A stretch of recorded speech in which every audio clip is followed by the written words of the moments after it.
The negotiations that happened earlier today between Russia and Ukraine have concluded. These are the results. Explosions were heard earlier today inside Kiev. A projectile has been spotted inside residential building, throwing Molotovs at Russian military vehicles.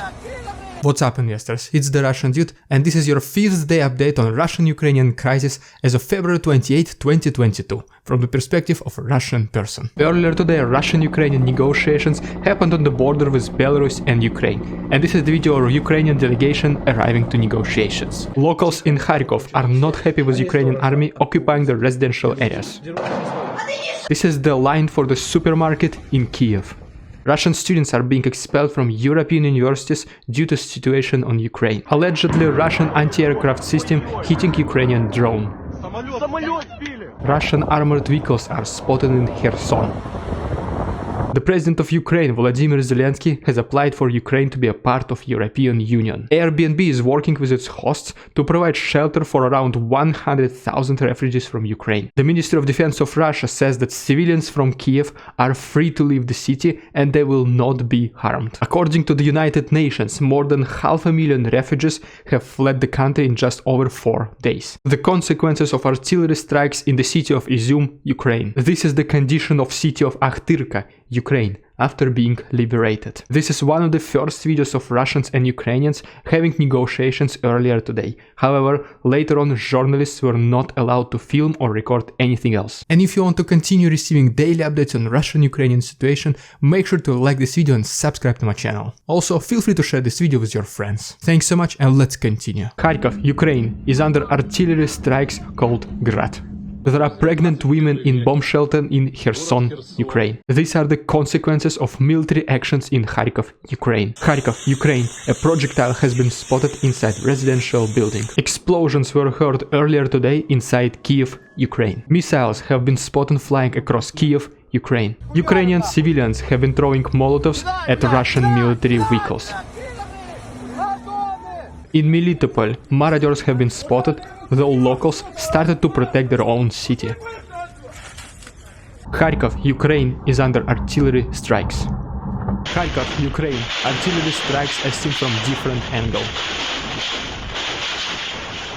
Last week, Apple Pay was suspended in Russia, though some Russians found a way to solve the problem. Most of container shipments are suspended to Russia, and Maersk is thinking to do the same. The decline of the Russian stock market last week has been the biggest single-day decline in the history of stock markets ever. It went down by almost 40%. Transactions with Bitcoin purchased by Russian currency ruble has reached its all-time highs. This is the updated map of countries that have no flight zone with Russian planes. Car manufacturer Volvo stopped doing business with Russia. In Belarus, there are people being detained because of anti-war protests. Margarita Simonyan, one of the biggest propagandists in Russia, says, "If you are ashamed that you are Russian, don't worry, you are not Russian."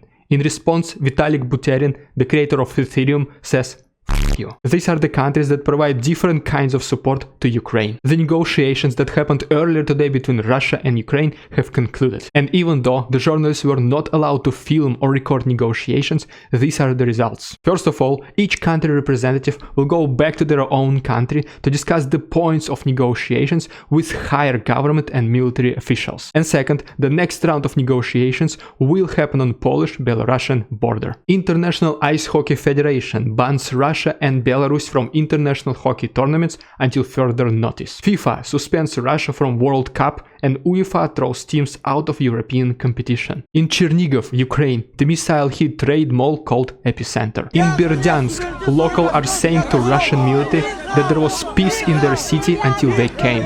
Starlink internet terminals have arrived in Ukraine. These are the consequences of artillery strikes of Navy base in Achakovo, Ukraine. More Marauders are being caught across Ukraine and detained by locals. Military helicopter has been hit and destroyed in Kherson, Ukraine. The Russian stock market will not have trading session on March 1st. There are still discussions whether there should be trading activity the next day. In Chernihiv, some villages were cut off from major cities and this is the way locals help them. Canada will send anti-tank weapons to Ukraine and will stop buying Russian crude oil. Syria supports Russia in its war with Ukraine. Russian jet Su-34 has been spotted above Kharkiv, Ukraine. More than 20,000 people are protesting in Bern, Switzerland because the government is still not imposing sanctions on Russia. More rocket boosters are spotted in Kharkiv, Ukraine. These are the barricades that Ukrainian forces are building against Russian military vehicles. Russian military vehicles have left Pripyat, Ukraine.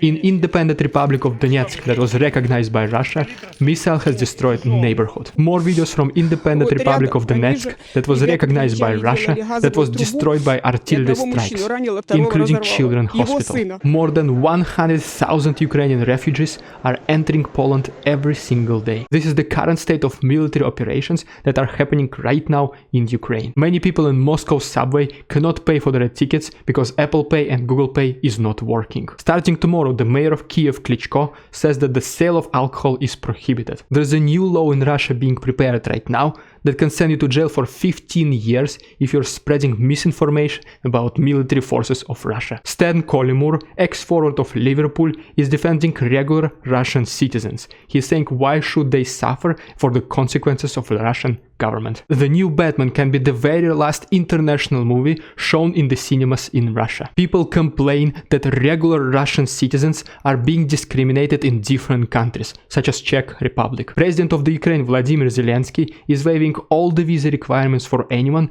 who is volunteering to fight for Ukraine. Warsaw, Poland, shows the support to Ukraine. Thank you so much for your support and see you next time.